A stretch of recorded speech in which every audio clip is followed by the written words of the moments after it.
بسم اللہ الرحمن الرحیم شروع اللہ کے نام سے جو بڑا مہربان نہایت رحم والا ہے۔ هل اتاك حدیث الغاشیہ وجوہ یومئذ خاشعہ عاملۃ ناصبہ۔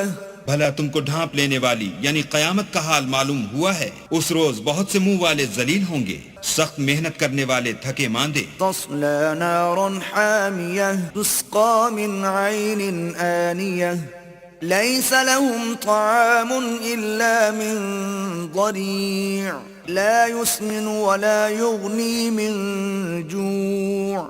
دہکتی آگ میں داخل ہوں گے، ایک کھولتے ہوئے چشمے کا ان کو پانی پلایا جائے گا، اور خاردار جھاڑ کے سوا ان کے لیے کوئی کھانا نہیں ہوگا جو نہ فربہی لائے نہ بھوک میں کچھ کام آئے۔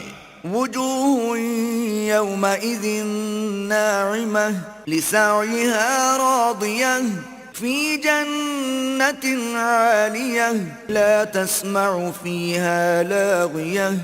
اور بہت سے منہ والے اس روز شادماں ہوں گے، اپنے اعمال کی جزا سے خوش دل، بہشت بری میں وہاں کسی طرح کی بکواس نہیں سنیں گے۔ فیہا عین جاریہ فیہا سرر مرفوعہ وأكواب موضوعة ونمارق مصفوفة۔ اس میں چشمے بہ رہے ہوں گے، وہاں تخت ہوں گے اونچے بچھے ہوئے، اور آب خورے قرینے سے رکھے ہوئے، اور گاؤ تکیے قطار کی قطار لگے ہوئے۔ وزرابی مبثوثة افلا ينظرون الى الابل كيف خلقت وإلى السماء كيف رفعت وإلى الجبال كيف نصبت۔ اور نفیس مسندیں بچھی ہوئی، یہ لوگ اونٹوں کی طرف نہیں دیکھتے کہ کیسے عجیب پیدا کیے گئے ہیں، اور آسمان کی طرف کہ کیسا بلند کیا گیا ہے، اور پہاڑوں کی طرف کہ کس طرح کھڑے کیے گئے ہیں۔ وإلى الأرض كيف سطحت فذكر إنما أنت مذكر لست عليهم بمسيطر إلا من تولى وكفر۔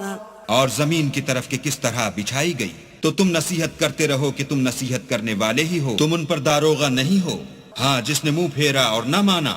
فيعذبه الله العذاب الأكبر إن إلينا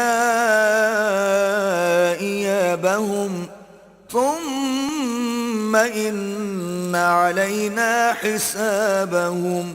تو اللہ اس کو بڑا عذاب دے گا، بے شک ان کو ہمارے پاس لوٹ کر آنا ہے، پھر ہم ہی کو ان سے حساب لینا ہے۔